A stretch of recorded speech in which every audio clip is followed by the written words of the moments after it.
Watch right now in the Front News Project. Moscow was shaken, a high-profile elimination of a war criminal near the Russian capital. The battle for Crimea continues. Heavy strikes on Russian military targets. 950,000 Russian soldiers have fallen on Ukrainian soil. Alaudinov wants new cannon fodder. Watch fiery, hot, and blazing footage from the front line right now.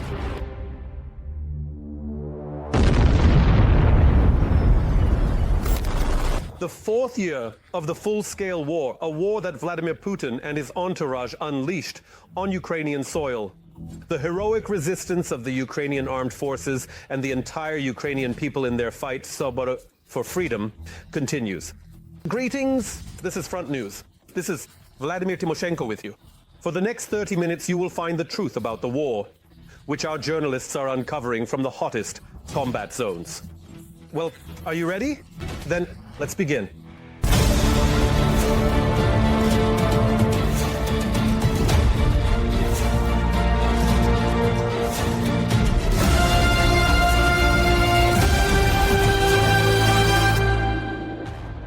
And we start right away with exclusive material, a high-profile elimination near Moscow.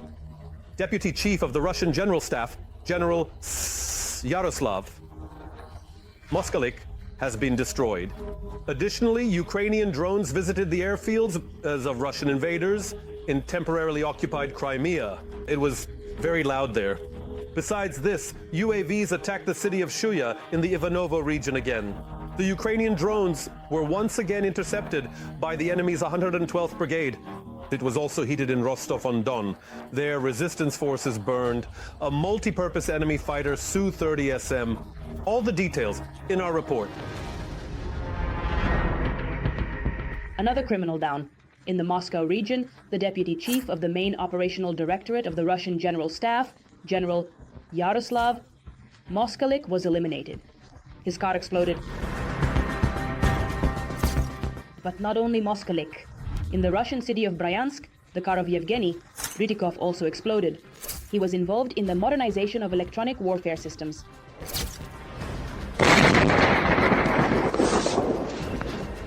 Meanwhile, it was loud once again in Russia.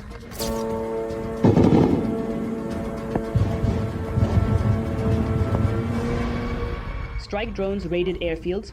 In temporarily occupied Crimea, drones were spotted in Novofedorivka and Kacha. The attack lasted 5 hours. Incidentally, the city of Shuya was hit for the third time this month. Let us recall, the 112th Missile Brigade of the Russian Armed Forces was stationed here, which fired Iskander ballistic missiles at Somii on April 13th. According to Russian media, a fire broke out again at the 51st Grau Arsenal in the Vladimir region.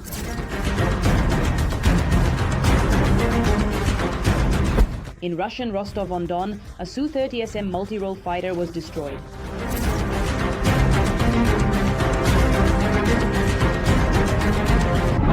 Ukrainian intelligence described the destruction of the military aircraft as another act of resistance against the regime of Russian dictator Vladimir Putin. The approximate cost of the destroyed enemy aircraft is $50 million. This is a significant blow to the capabilities of the Russian aerospace forces in terms of striking both military and primarily civilian infrastructure in Ukrainian cities. According to the Russian side's own assessment, this is already the 8th similar incident on the territory of the Russian Federation. This concerns the destruction of Russian aerospace forces ports.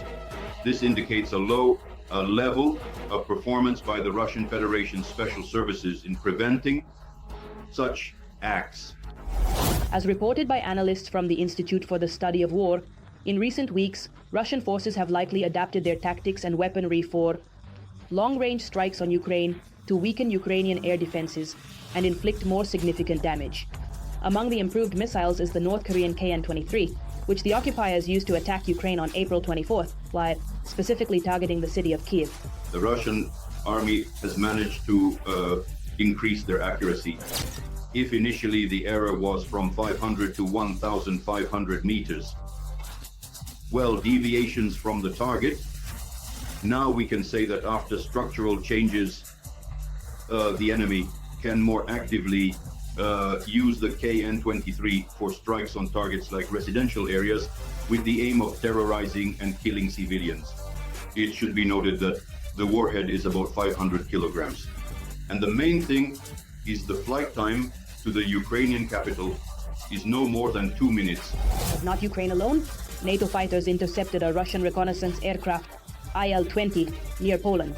The Russian Federation is monitoring the territory of Poland. Poland is used as the main logistics hub with the United States and our European partners at the moment for military technical assistance to the defense forces of Ukraine. Therefore, I do not rule out that there is monitoring of Polish territory to obtain objective control data on the nature of military technical assistance to our country. And now, an analysis of the operational situation on the Toretsk front. The Russian world is becoming more aggressive here as well. On the Toretsk front, the enemy attacked our troops' positions 8 times, in the Toretsk area and towards Delivka and Daknoye. 3 clashes are still ongoing. According to unofficial information, Ukraine has increased the production of its 155mm self-propelled artillery system Bodana 2S22 from 6 units per month in 2023 to 36. And it is precisely the Bodana that greatly assists our defenders, including on the Toretsk front. Military correspondent of the armed forces, Andriy Tsaplienko, will tell and show how exactly this is happening.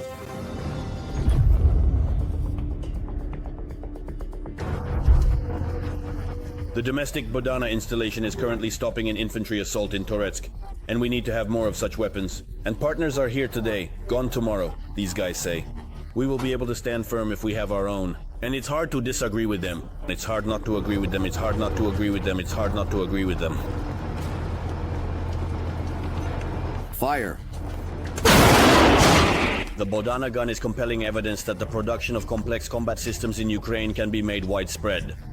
I got assigned to this remarkable gun, got used to it, and we already know everything about it. At the time of the invasion, there was only one prototype of the domestic 150mm installation. Fire! And over the past year, Ukraine has produced 154 guns for the military, and now it manufactures more than 20 Bodana guns per month. As of now, this is the highest rate of artillery production in Europe. We need to produce both ammunition and weapons. As practice shows, partners may be here today and gone tomorrow, and we won't have anything to shoot with. Although the Bodana is not as automated as its Western counterparts, here near Toretsk, the gun has proven to be a very accurate and long-range weapon. Fire when ready, please. Fire!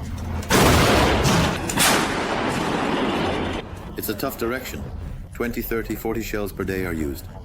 The Russians are just gaining momentum. It's summer now, and everything is just starting for them. The defense of Toretsk is the longest battle in the entire war with Russia, over 10 months, longer than Bakhmut. The 100th Brigade and other units currently hold about 1/5 of the city. There is no front line here. Ukrainian positions can be deep in enemy territory and vice versa. In Toretsk itself, the enemy has lost more than 15,000 soldiers. Thousands of bodies lie among the ruins of the city, because no one retrieves them. There are always many of them, too many. It feels like they never end and never will. But to say they have had any significant success, no. There is partial success, but I'll say this, Delis, if we lose a position, by a certain time of day, that position is destroyed, along with whatever entered it. The Russians show no mercy. If they notice the Ukrainian armed forces taking prisoners, they try to eliminate them. Ukrainian artillery and drones cut off all the occupiers' roads, but the Russians do the same. Most of the attacks occur when entering and exiting Toretsk.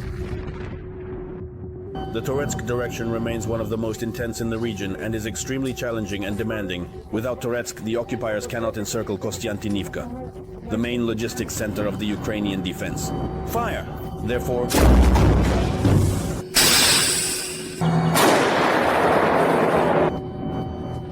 there is a lot of work here for Ukrainian artillerymen. The commander of the American Paladin installation of the 100th Brigade is convinced that even in the era of drones, artillery has not lost its relevance, especially in Toretsk. Is artillery still relevant? Yes? It remains relevant because it covers the infantry. Artillery is artillery. You can't do without it either. You can't quickly block or suppress an assault. That is, FPV strikes more precisely, but we can deliver a massive strike, completely covering a certain area.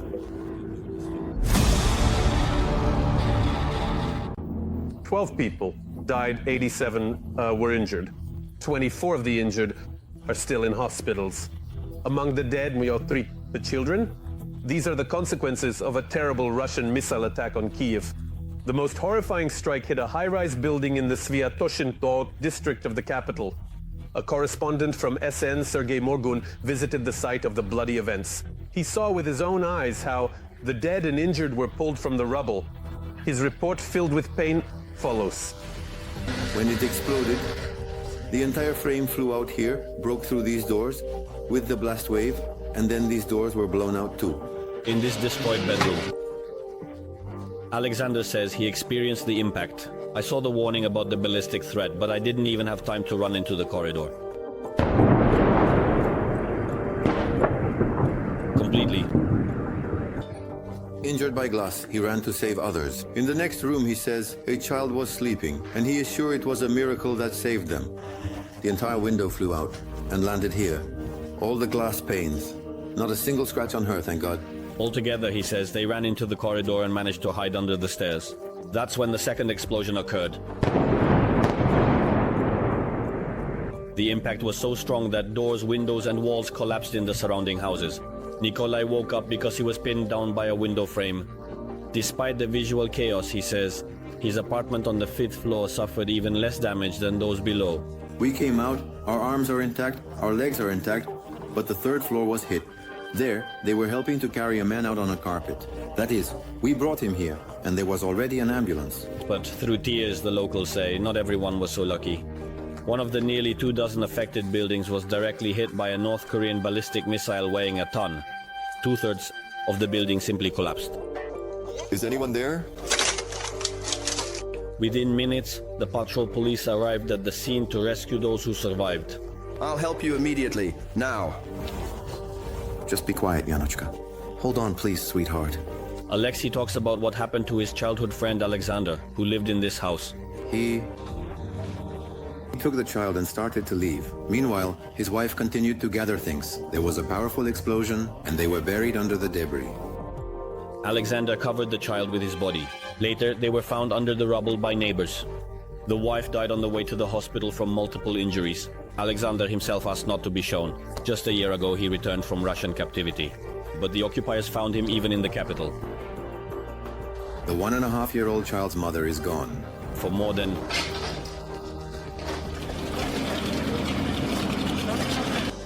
a day, rescuers were clearing the house debris.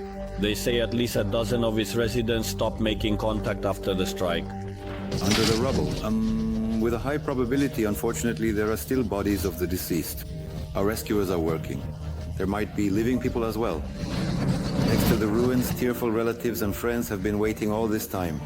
This woman was begging the police to find her daughter who hadn't been in contact. A group of teenagers was waiting for a friend who lived on the 1st floor. I don't know what's happened to him. Is he your friend? I sincerely hope that he is alive. Rescuers periodically stopped work and asked for silence around to hear those who survived under the slabs. Right in front of the journalists, a 29-year-old man was pulled out from under the rubble. He was there for 6 hours. Damn, you hold on. He responded to the rescuers' voices, and that's how we determined where he was under the rubble. And so, little by little, we located and extracted him. Periodically, the police and psychologists approached those who were waiting. This meant only one thing: another deceased person was found under the rubble. Due to the Russian attack here in Sviatoshin, 12 people died and 87 were injured. 24 of the injured are still in the hospital. Among the deceased are 3 children. What hurts Alexander the most is that many of the injured have suffered from the war not for the first time. He says that in the damaged apartment, for example, lived his friends, displaced persons from Skadovsk, whom he was visiting. Previously, they fled from Russian aggression, but the occupiers reached them even in the capital. Whether they can return home is still unknown to most residents of the surrounding houses.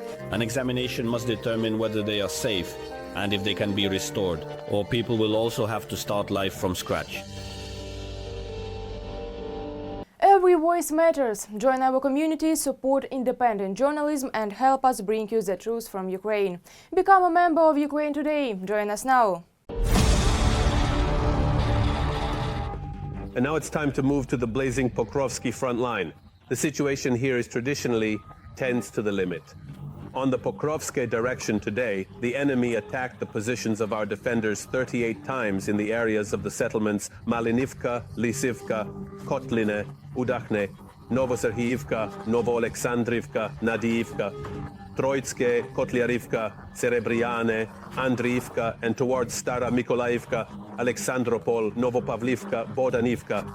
6 clashes are ongoing. Additionally, the settlements of Vladimirovka, Poltavka, Novaya Poltavka, Malinivka, Kazatske, Rodovka, Novoekonomichne, Myrnohrad, Lysivka, and Zaverevo were subjected to airstrikes. By the way, Russia itself has already lost, just to note, 945,000 soldiers on the front. Despite this, the war criminal Alaudinov is urging Putin to call up another million Russians to, so to speak, make up for the losses. And by the way, even Shoigu has woken up, who has started to scare the whole world with the threat of a third world war.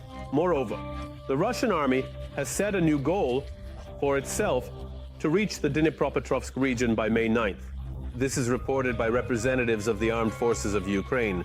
Considering all this, the tales that Putin is declaring another pseudo-ceasefire on May 9th and is ready to stop the invasion at the current front line only bring a bitter smile.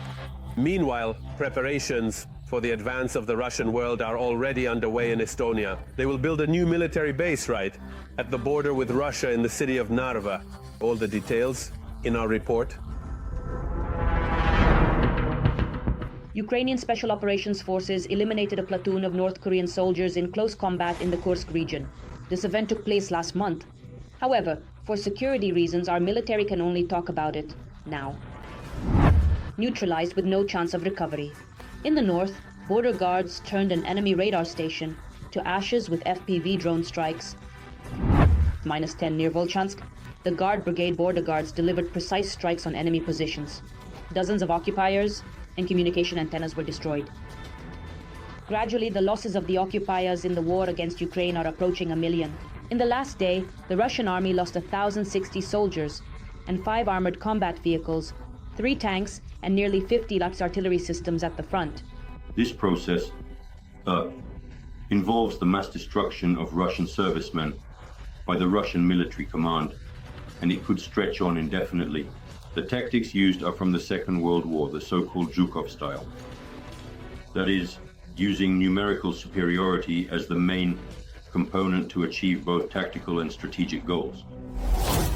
But despite the fact that the Russians have already significantly mobilized for the war, there are not enough people at the front. Apti Alaudinov, a well-known military failure, suggested to Putin to draft another 1 million people for slaughter. The European states, with their 2 boats, 3 motorcycles, and 2 bicycles, trying to threaten us, would immediately back down.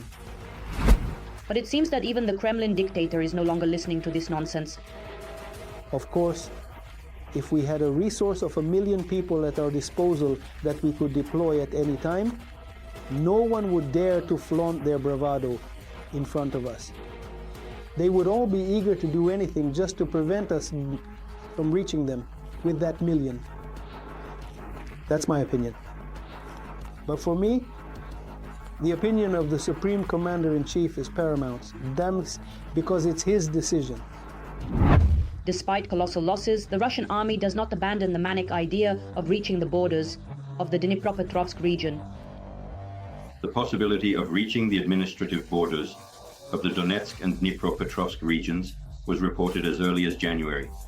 A notoriously known German journalist, Julian Röpke, reported sensational details at the time, estimating that there were only 6 to 7 kilometers left to the borders of the Dnipropetrovsk region. As of now, the end of April, and as we can see, These kilometers have become a thorn in the side for the Russians. Not calming down in any way, everything indicates that the occupiers are preparing for another offensive at the administrative border of the Donetsk and Dnipropetrovsk regions, reports the Ukrainian tactical group Ugledar. Currently, the Ukrainian defense forces are conducting a series of stabilization measures in the Pokrovsk direction on both flanks, effectively nullifying the possibility of an operational encirclement of the Ukrainian group and practically eliminating the issue of a breakthrough by Russian occupation forces directly to the borders of the Dnipropetrovsk region. Against the backdrop of the Russian army's offensive actions, the information that Putin is ready to halt the full-scale invasion of Ukraine at the current front line, as part of efforts to reach a peace agreement with the head of the White House, Donald Trump appears as an outright bluff. After all, Trump's promises do not mean the end of the war and the killing of innocent people, and Ukraine is convinced of this every day. Now, an analysis of the situation on the Novopavlovsk front of the Russian world. And here it continues to destroy, kill, and maim. On the Novopavlovsk front, our defenders repelled 12 enemy attacks in the areas of the settlements of Konstantinopol, Svobodnoy Pol, and towards Otradnoy, Bogatyr, and Shevchenko. One is the battle. Engagement is still ongoing. The enemy also carried out airstrikes on the areas of the settlements of Zelenopol, Novopol, and Podobnoy. And now about the genocide of peaceful Ukrainians by Putin and all his associates.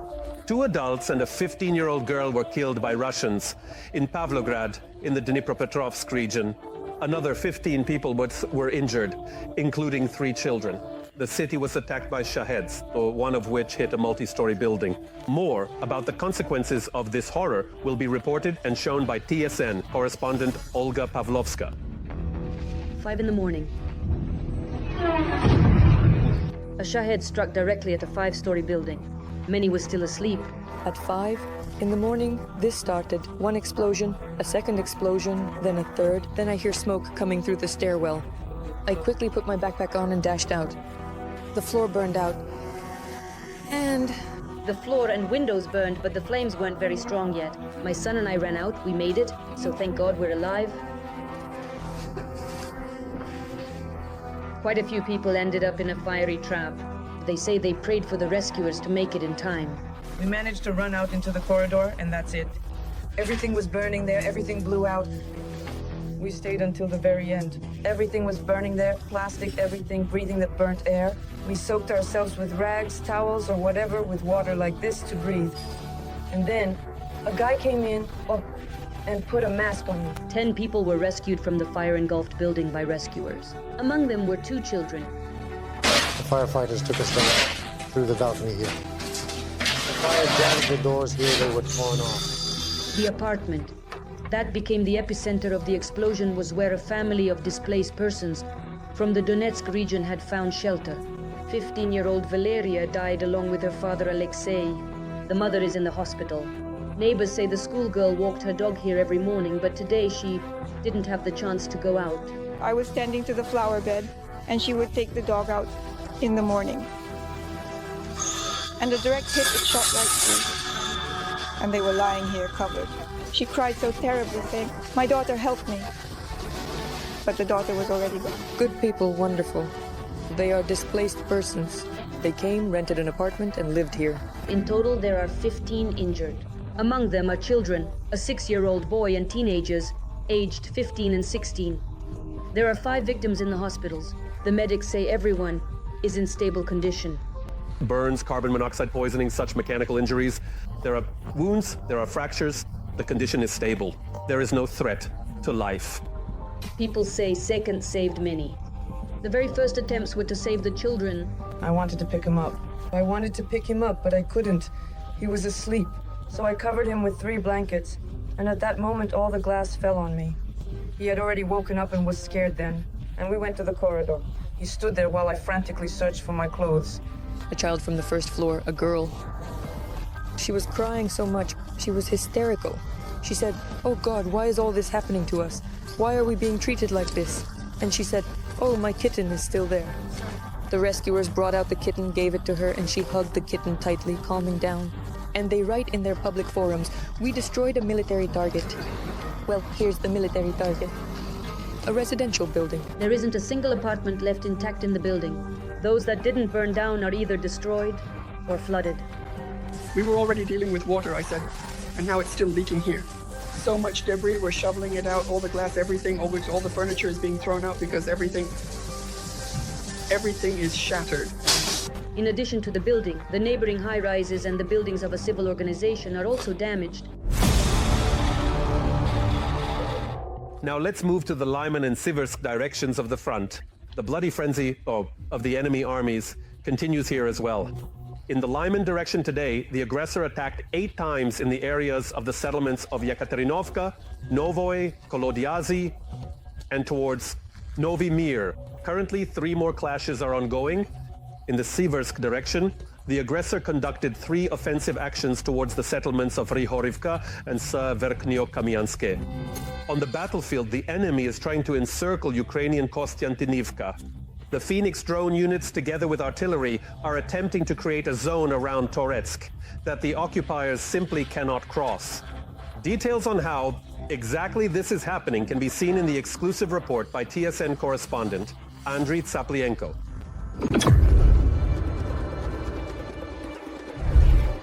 The unmanned unit Phoenix, along with artillery, is trying to cut off a strip around Toretsk that the occupiers simply cannot cross.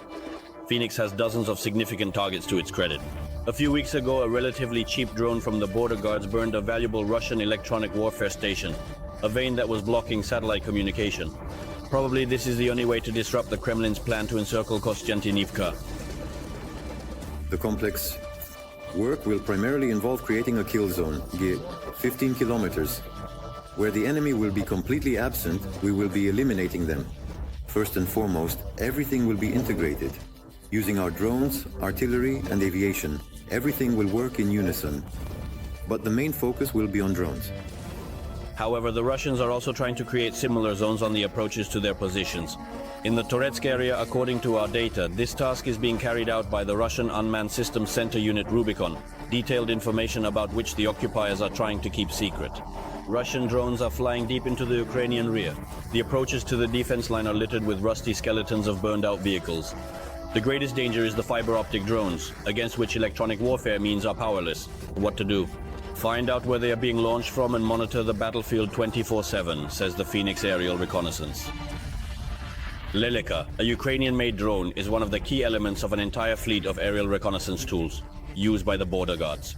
Without its wings, without its eyes, and most importantly, without these guys who analyze intelligence information, the Ukrainian defense would simply be blind and unable to see what is happening beyond the line of combat engagement.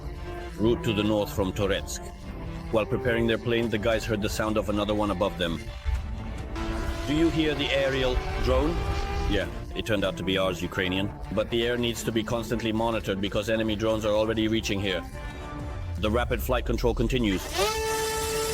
And the stork rises into the sky.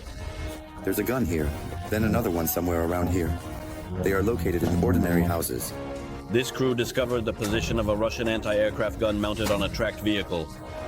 Right here are the embankments. The embankments are good here. One position is here and another is here. But the stork can also become a target for the enemy. This aircraft has been shot at several times. Well, how was the flight? Is it intact? Yes, everything is fine. But it was shot at, I heard. Let's take a closer look at it now. It wasn't hit, so it can go back into the sky to ensure that the main force of the war, the infantry, feels more confident on the ground.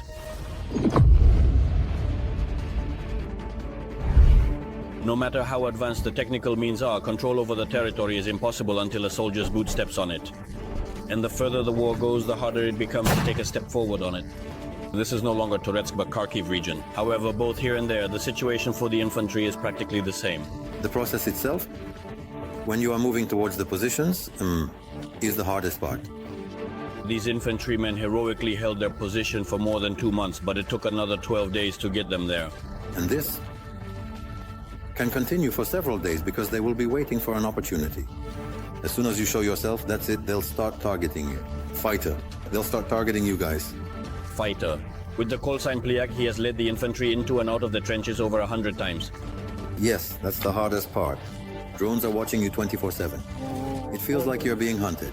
Recently, he was almost literally shot. Drones were dropping petals on us.